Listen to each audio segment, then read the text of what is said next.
Le sujet du talk aujourd'hui, c'est la ferme du futur. Alors, agriculture en ville, culture verticale, changer l'agriculture avec les technologies. Alors, pourquoi, comment? On va parler de ça avec deux invités aujourd'hui. Romain Farou en plateau, consultant, spécialiste agritech, fils d'agriculteur du Poitou, à l'origine de la création d'Erinov en 2010, une start-up qui était pionnière dans l'utilisation des drones pour l'agriculture. Et puis en visio, avec nous Pascal Thomas, président de Futura Gaia, une solution d'agriculture verticale rotative, automatisée, enfin quelque chose d'assez exceptionnel sur un sol vivant et qui permet de commercialiser en fait des fermes clés en main. Bonjour à tous les deux, merci d'être présents.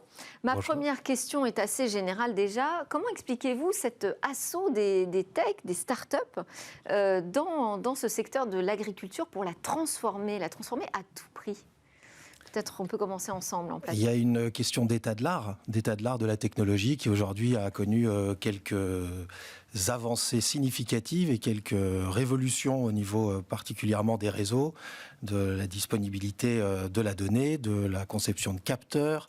Les smartphones sont pour beaucoup, je pense, comme technologie qui a permis à l'industrie à un moment d'arriver à des baisses de coûts significatives sur les composants, sur des pièces comme des petits GPS, des centrales inertielles, et puis toute la compétence autour qui a commencé à largement se développer depuis 20 ans dans les écoles, qui fait qu'on a aujourd'hui des ressources disponibles qui permettent d'imaginer la même application des nouvelles technologies qu'on a dans l'industrie ou dans le monde civil à l'agriculture.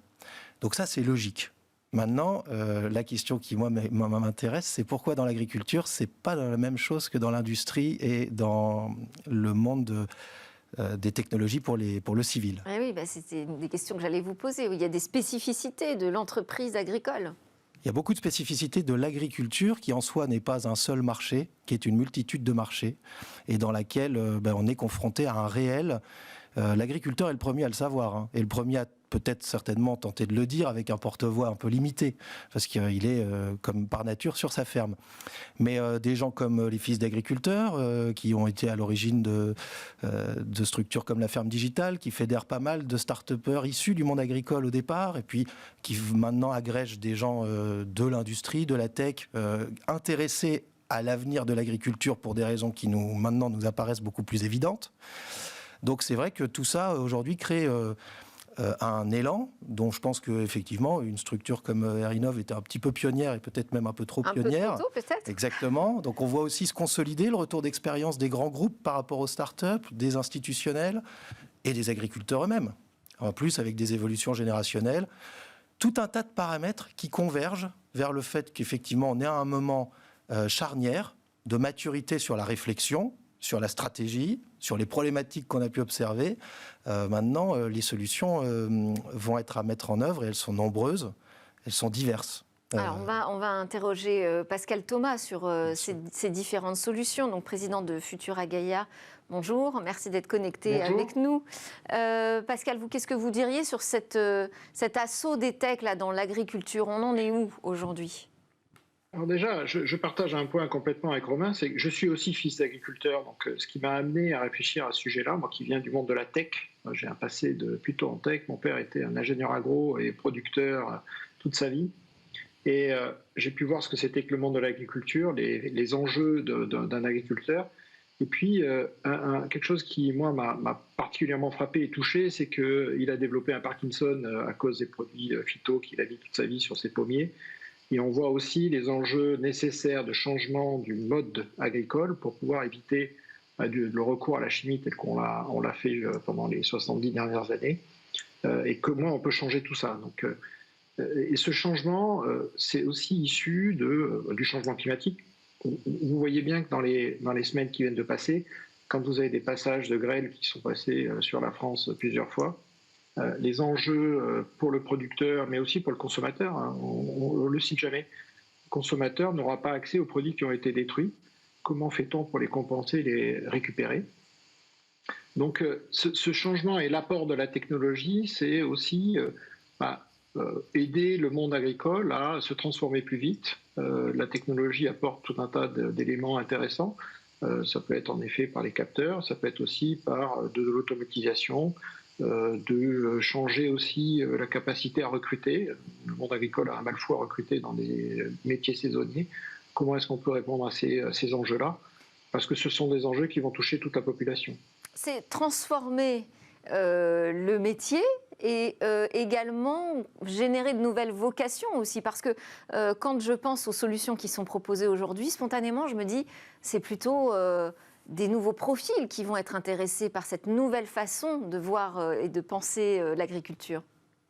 On peut penser ça, effectivement. Maintenant, l'appétence pour les nouvelles technologies, pour l'idée de mieux mesurer, mieux maîtriser, avoir des indicateurs plus précis et ensuite piloter en fonction, bon, ça peut aussi être une qualité qu'on développe à 50 ou 60 ans. Hein. Et surtout, on peut le développer dans la logique où on pense à la transmission. C'est vrai qu'à 60 ans, si on ne voit pas de perspective de reprise pour sa ferme, on a peut-être tendance à être moins appétent pour la modernisation de son outil de production. Quand on sait qu'on a son fils ou son neveu qui va reprendre, je pense que ça change aussi la manière de voir les choses. Mais il n'y a pas d'âge pour apprendre et tout est une question quand même de mindset, d'état d'esprit, d'ouverture d'esprit. On va quand même expliquer à quoi ressemble votre ferme verticale, rotative, automatisée. Parce que quand je prononce tous ces mots à la fois, on ne comprend pas trop de quoi je parle. Donc Pascal Thomas, je compte sur vous pour nous expliquer à quoi ça ressemble une ferme verticale urbaine. Alors, la première chose, c'est qu'on va s'inscrire dans des bâtiments et ce qu'on a déjà développé à côté de Tarascon, dans le sud de la France, puisqu'on est une entreprise du sud de la France. On a réutilisé un bâtiment qui est un bâtiment de logistique. Voilà, on a des images qui s'affichent. On vous entend. Ouais. Voilà, donc ce qu'on va faire, c'est qu'on va créer des grandes salles où on va mettre nos fameuses roues. Donc c'est pour ça qu'on parle d'un système rotatif. Les systèmes de culture que vous voyez là tournent 24 heures sur 24. On a des cycles de lumière et d'extinction, comme on pourrait l'avoir dans la nature. Et on va faire un micro-dosage de tout ce qui est irrigation. Et on va donner aux plantes que la quantité d'eau et de nutriments qu'elle est capable de consommer. Donc là, vous voyez... Donc là, un système qui est robotisé. Quand on va déposer un système de culture sur son emplacement, on a des gros robots autonomes. Ça permet entre autres d'éviter que l'humain soit trop en contact avec les plantes. Je disais tout à l'heure, on va se passer de chimie. Donc on va nous faire en sorte de protéger les plantes d'une agression extérieure, que ce soit insectes ou bactéries. Et donc faire en sorte d'avoir des salles, non pas des salles blanches, mais des salles dans lesquelles on essaie de trop rentrer. Donc vous voyez quelques images de ce que ça donne.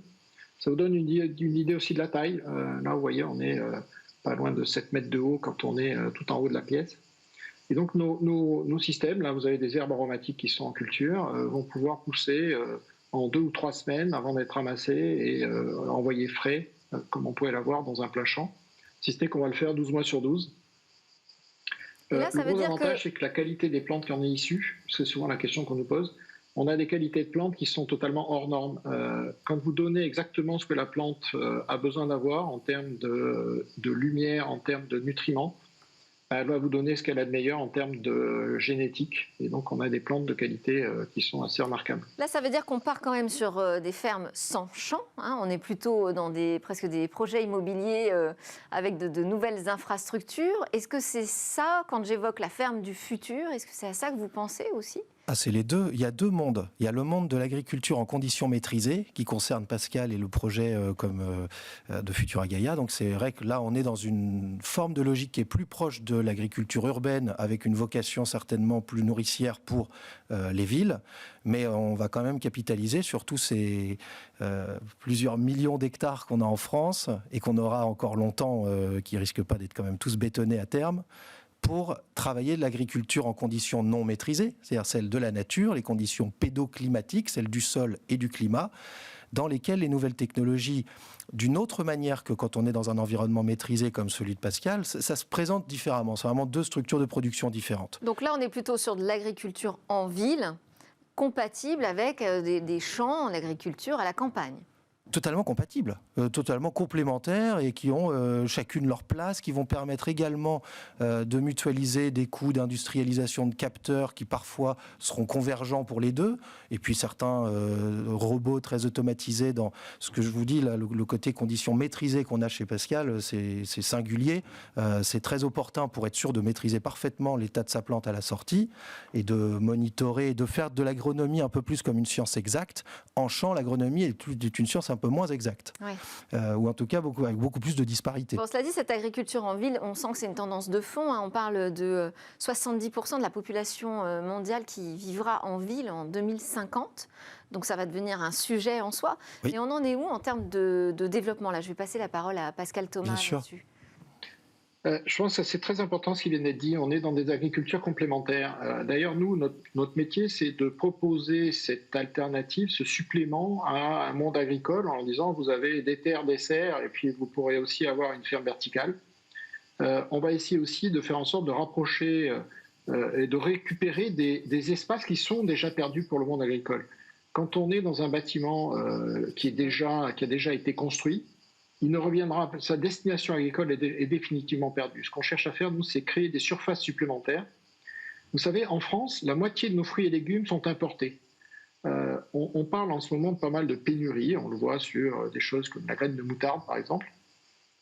50% de ce qu'on consomme en France en fruits et légumes vient de l'étranger, avec des frontières qui se ferment par endroits ou pour des questions géopolitiques ou des questions de production. Il va devenir complètement essentiel de multiplier les surfaces agricoles en France. Si on a des villes qui s'étendent, il va falloir qu'on crée des surfaces agricoles à l'intérieur des villes, parce que cette extension des villes se fait de toute façon au détriment des terres agricoles. C'est malheureux à dire. Romain Farou voulait réagir à ça. Oui, Pascal, je pense qu'en plus c'est complémentaire avec le fait qu'on attend de l'agriculture française qu'elle évolue sur moins de chimie, moins d'intensifs, et donc peut-être quand même, même si on va faire du mieux qu'on peut avec des nouvelles technologies, un monitoring, une meilleure maîtrise, une meilleure agronomie, on risque de perdre un peu en productivité au niveau de nos hectares en champ. Donc ça va très bien se compenser avec une agriculture plus maîtrisée, peut-être consommatrice d'un peu plus d'énergie, c'est la question qui se pose à l'agriculture urbaine. Mais je ne pense pas que ce soit un frein. Je pense que ce ne sont que des questions à appréhender et des équilibres à trouver. Mais je pense qu'il y a une vraie voie d'équilibre entre le fait d'avoir une agriculture maîtrisée, quitte à ce qu'elle ait des contreparties énergétiques peut-être. Je laisserai même Pascal répondre là-dessus, parce que c'est des sujets qui nous concernent, nous, aujourd'hui, dans l'écosystème. On se dit, bon, alors, c'est quoi les pour et les contre, c'est quoi les plus et les moins? Et on essaie de les regarder objectivement en se disant, si on doit perdre un peu... Il y a la consommation d'énergie, la consommation d'eau aussi pour les champs plus classiques. Oui, tout ça, si on doit l'optimiser, on va nécessairement, je pense, on va gagner en marge au niveau de la production, mais on va peut-être perdre un peu en productivité. Oui. C'est peut-être un deal dans lequel il va falloir qu'on se place aussi pour trouver une place à l'agronomie française et l'agriculture française dans un monde qui, lui, va rester intensif. Il faut quand même penser à ça. Nous, tel qu'on veut évoluer, la société tend à nous demander d'évoluer, des partenariats et des rapprochements avec des agricultures en conditions maîtrisées, avec une productivité plus maîtrisée aussi, une visibilité beaucoup plus claire. Pascal, je pense qu'à terme, il sera capable de tout prédire de sa production, du rythmage de saisonnalité, de cadencement de ses produits. Et ça, ce sera une garantie qui est intéressante dans le fait que nous, en champ, on en a un peu moins. On peut se prendre une grêle, on peut se prendre, comme en 2016, 60% de baisse de rendement en blé, ça fait mal. Il ne faudrait pas que ça arrive maintenant. Et surtout pas, oui. Comment, justement, parce que c'est là quand même, ce dont vous discutez, vous êtes entre professionnels du sujet, est-ce que ces sujets, ils montent jusqu'au ministère aujourd'hui de l'Agriculture ? Celui d'avant, en tout cas, il pouvait que monter puisqu'il a passé son salon de l'agriculture sur le salon. Donc ça, c'était bien. Ouais. On a eu un ministre qui a fait du salon de l'agriculture son salon. Bon. Et qui a été là à l'écoute quand même de tout le monde, sorti de Covid, c'était pas mal. Mais en tout cas, ce que je pense, c'est que par contre, dans l'équilibre qu'il faut voir en fonction des sujets et des filières agricoles, je ne suis pas sûr qu'on fasse du blé dans les conditions maîtrisées de Pascal. Alors, on va laisser répondre Pascal. Bien sûr. Il y a plusieurs points. En fait, en effet, on va d'un côté avoir une externalité négative avec de la consommation électrique, mais on va de l'autre côté consommer 10 litres d'eau pour faire un kilo de salade, là où il en faut 150 quand on est en champ. Donc la vraie question, ça va être de bien choisir. Il va falloir, après, par exemple, nous on emploie une ferme Futura Gaia va employer des personnes 12 mois sur 12 et pas des saisonniers. On voit que c'est très compliqué pour le monde agricole aujourd'hui de recruter des saisonniers. Donc on va avoir ces plus et ces moins. On travaille bien entendu sur la consommation énergétique pour la produire le plus possible en renouvelable. Et donc ça, c'est vraiment un travail qu'on fait avec le CEA. Et c'est vraiment ça qu'on va chercher, c'est de dire est-ce que certaines productions ne sont pas plus efficaces dans une ferme verticale, ce qui laissera de la place à l'extérieur. C'est-à-dire qu'il ne faut jamais oublier, la terre extérieure va devenir un enjeu. Il va falloir l'utiliser au mieux. Et en effet, on ne va pas faire de blé dans une ferme verticale. Par contre, si demain on est capable de dire à l'endroit où on faisait des salades, on va les faire mieux en ferme verticale et puis on va laisser cet espace-là pour faire du blé, parce qu'on a besoin d'avoir du blé aussi, c'est cet arbitrage-là qu'il va falloir faire.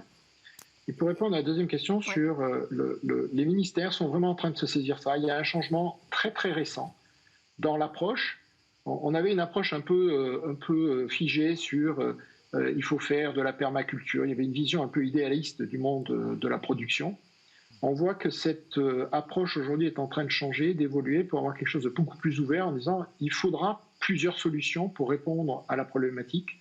Et c'est l'ensemble de ces solutions qui vont travailler de concert qui va donner une réponse qui est comment est-ce que demain on nourrit la population française avec des produits de qualité, des produits qui viennent de France et qui ne sont pas importés de loin et qui souvent... Vous prenez le basilic aujourd'hui, 75% du basilic en France vient de l'étranger, transporté en avion. L'équation carbone est absolument désastreuse. Et d'ailleurs, Marc Fesneau, donc le nouveau ministre de l'Agriculture, il est ministre de l'Agriculture et de la souveraineté alimentaire. Donc ça, c'est un point central. Je sais aussi que BPI France finance Gaïa.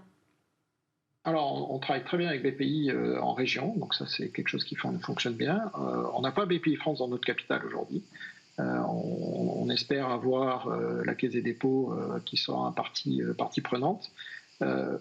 Peut-être le sujet du financement, c'est un énorme sujet. Hein. Enfin, on le voit, nous, ça fait un peu plus d'un an et quelques qu'on est en levée de fonds. On voit qu'on est dans un modèle un peu industriel. D'ailleurs, pour répondre à une question qu'avait Romain, ça fait 52 semaines qu'on ramasse notre basilic le lundi parce que la cueillette, c'est le lundi.